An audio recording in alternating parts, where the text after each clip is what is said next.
Hi, my name is Borys, and in this video I'm going to show you the basics of mastering in Ableton 12. We will learn the fundamental effects used and we will analyze 3 real-life mastering chains. Before we get into the video, if you like what we are doing on this channel, make sure to subscribe. We've got more Ableton content coming up.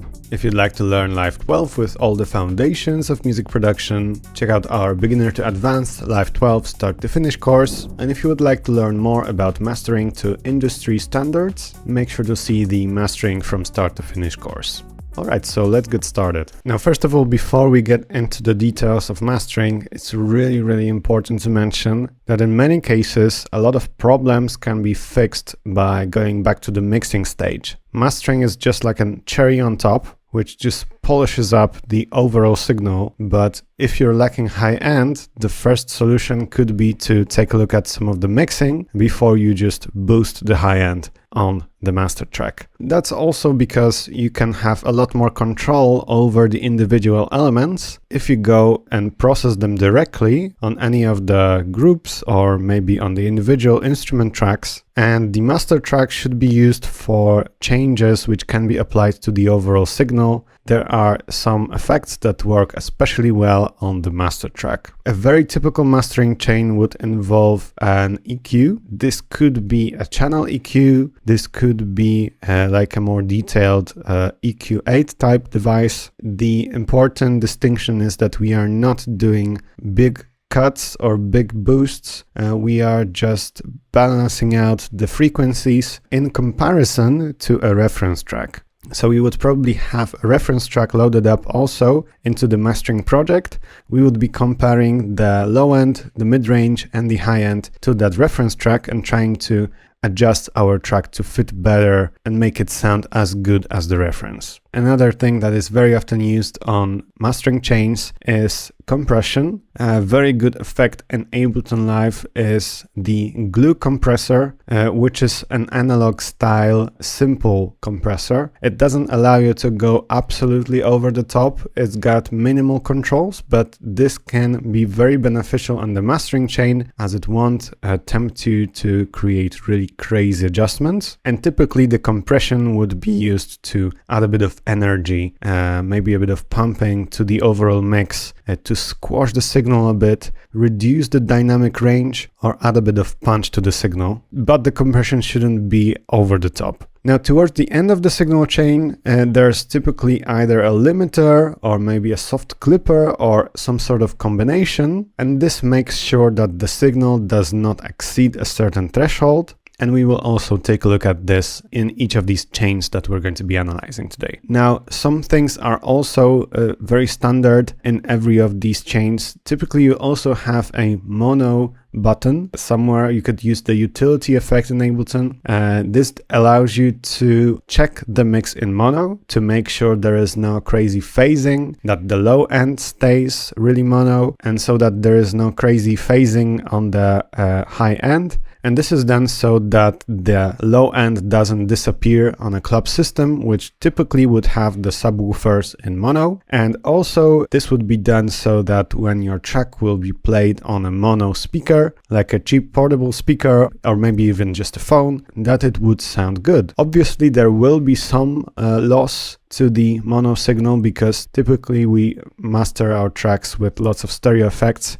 But these stereo effects shouldn't overpower the mono mix to the point that some elements get completely lost and your track just sounds completely different in mono. So mono check is very important, and also A-Bing all the effects is really important. You could set up key macros to just press a key and disable certain effects in the mastering chain to actually check whether you are mixing by ear or whether you are mixing visually and just trying to add a lot of effects. You can this way check whether the changes you're making are actually benefiting your track or whether they are subtracting different things like the dynamic range or going over the top with some of the processing. All right, so that would be the very simple introduction. Of course, there are many different types of mastering chains and every track should be approached individually. We are also just talking about the Ableton native effects. There's a lot you can do outside of that with different VST plugins. You could use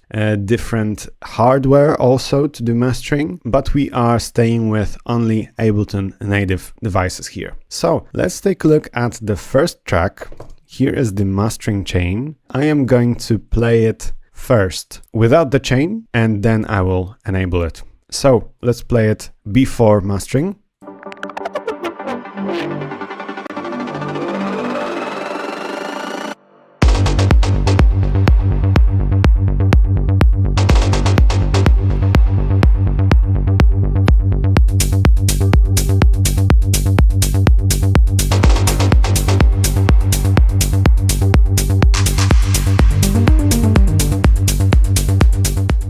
Okay, and now let's enable the mastering and let's compare the sound.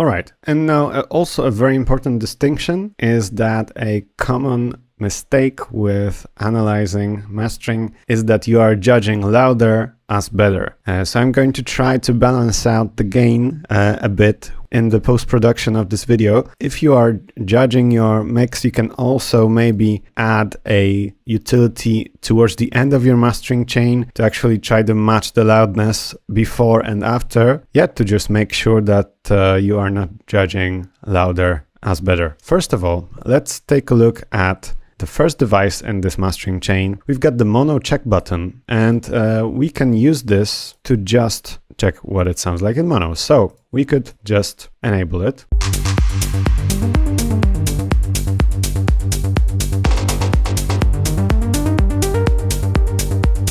Okay, it sounds strong in mono. To my ears, this is fine. If there were some problems, we would probably need to go back to the mixing stage and figure out what is causing this. We are adding an EQ8, and this is doing some cuts in the very, very low end, under 30 Hz. Also doing some cuts at the very, very highest, above 19.4 kHz. And we are also boosting the area around 1 kHz, as you can see. So we can A/B this.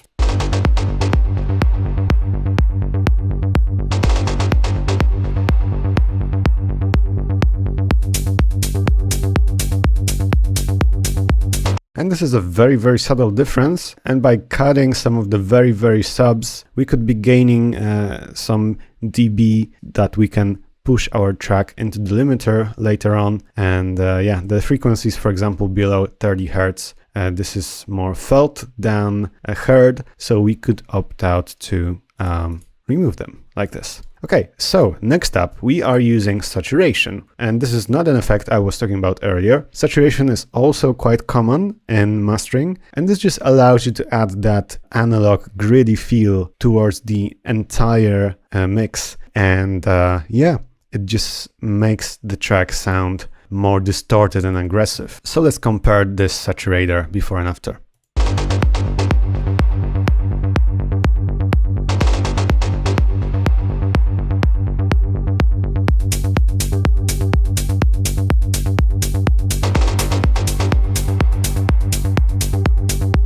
Yeah, the harmonics that it's adding are quite subtle, but you could hear that a bit on the bass, for example, and it just makes that harmonic signal a bit richer. Next up, we have a channel EQ. This is a great effect for mastering because it's also very simple. You can't do crazy curves like on the EQ8. This is just for balancing out some frequencies. So we're reducing the mid band by just 1 dB, boosting the high band by 2 dB. These are the type of adjustments that you can do on mastering chains. So I'm not going to A/B every single effect. Let's take a look at the glue compressor next up.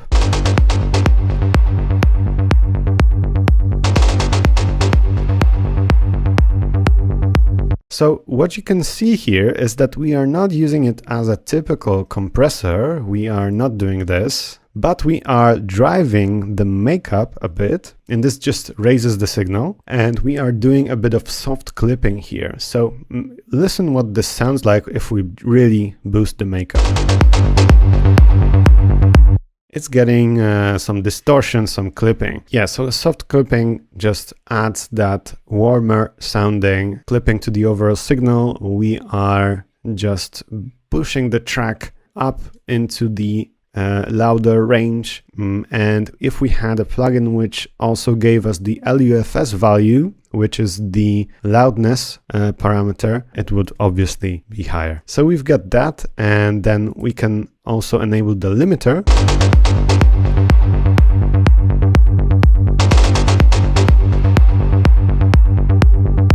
So as you can see, we are shaving off around 3 dB here with this limiter, and we are in the standard mode. We could also go into the soft clip mode and do a very similar thing to the glue compressor as we did before. Towards the end, we just have spectrum, which just gives us a nice visual of our frequencies. This would be the first mastering chain, and let's take a look at the second one. So this is a track called Desert, and I'm just going to play the drop section first without the mastering.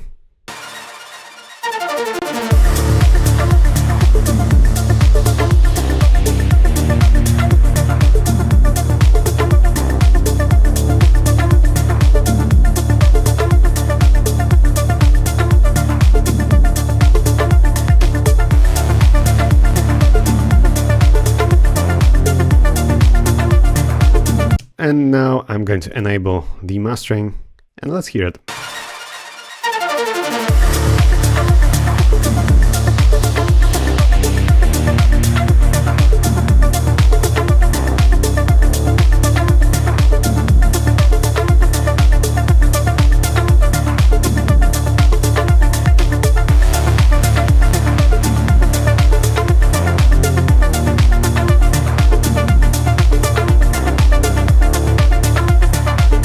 And let's just go through all of the effects here. First of all, as usual, we have a utility. We are also just reducing the gain a bit here. Gain staging is really important, especially if you have compression going on. You might want to lower the gain a bit to get more subtle effects. And yeah, so we are lowering the gain by -1.5 dB. We can check the mono signal.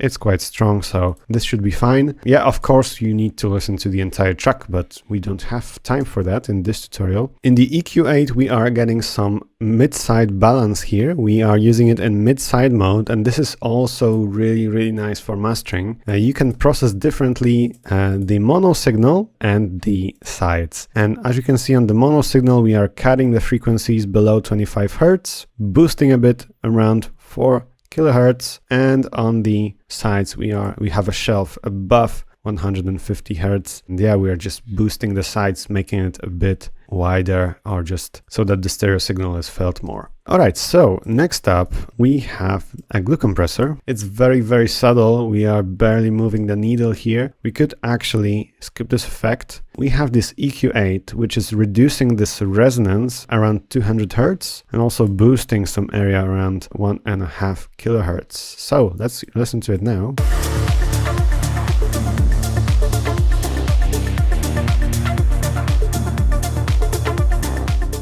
Yeah, it's adding a bit of that high end, which is really nice here. All right, we have a glue compressor also.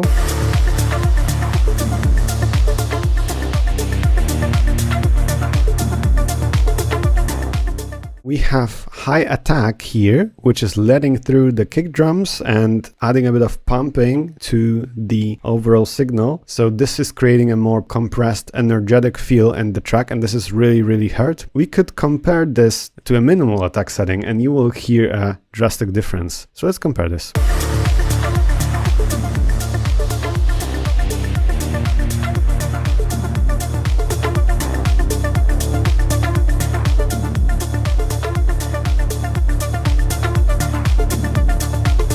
So yeah, in the very low attack setting, it's very squashed. So the higher attack settings are also really nice on the glue compressor. And next up, we just have 2 limiters, and actually this was done to spread the work towards 2 devices. And this mastering chain actually comes from an earlier version of Ableton where the limiter was adding a bit more distortion, and here we have really clean settings, and I think we could actually do a very similar thing by just boosting this to 4.5 and maybe even removing the second limiter. So we could try this now.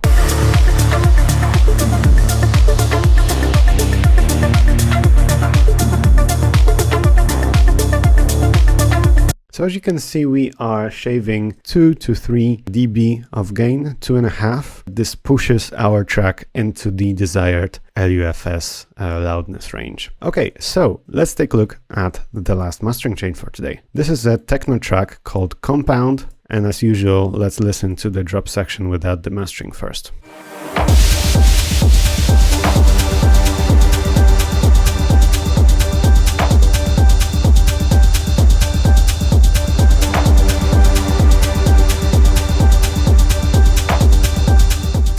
And I'm enabling the mastering now.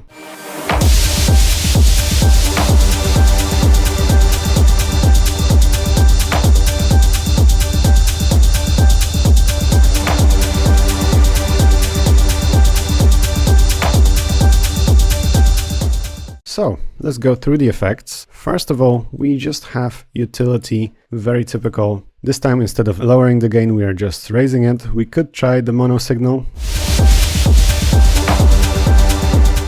It works. Now let's take a look at the mid-side low-cut EQ8. We have no processing on the mid channel, and on the sides we are just cutting everything below 100 Hz. So we are making sure that the bass and sub frequencies, they stay completely mono. On top of this, we're just raising the high end a bit, but we are doing this a lot more here with this master EQ. And this is a bit more of an aggressive curve. We have almost 4 dB raised here, but this adds a lot of that presence which was lacking in the track. So let's hear that.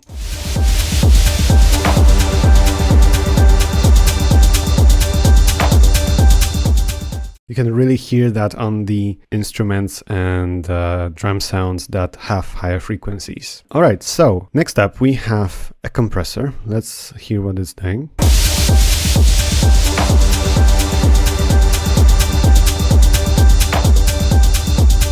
So we have a low attack setting, we are squashing the dynamic range, and we are also doing a bit of soft clipping. You can see this diode here lighting up, and this basically means we are doing a bit of soft clipping. So next up, multi-band compression, and this is a really good effect if it's used well on the mastering chain. And in this case, we are just doing some high-end compression. Maybe we can take a look at a different section for this. I'm first going to play it without the multi-band compressor, and then I'll enable it.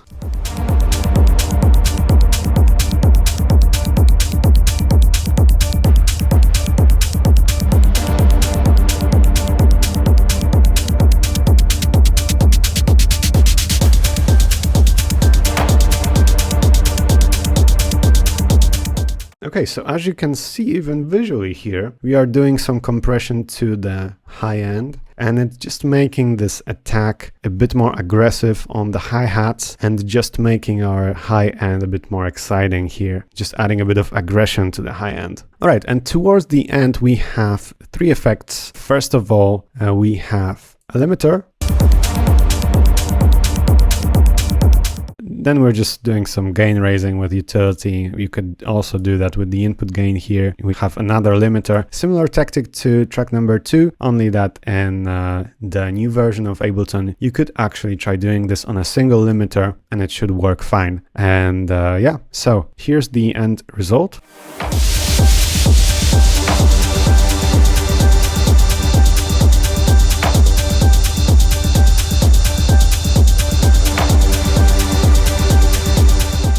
Alright, I hope you'll find this tutorial on the basics of mastering in Ableton useful. Make sure to check out our Music Production Academy with lots of start-to-finish courses on making tracks in various genres. And if you'd like to learn Live 12 with all the foundations of music production, check out the Beginner to Advanced Live 12 Start-to-Finish course. And if you'd like to go in depth and learn more about mastering to industry standards, make sure to see the Mastering from Start to Finish course. All links you will find in the video description. Make sure to subscribe to our channel. If you enjoyed this video, leave it a like, write a comment, and I will see you in the next ones.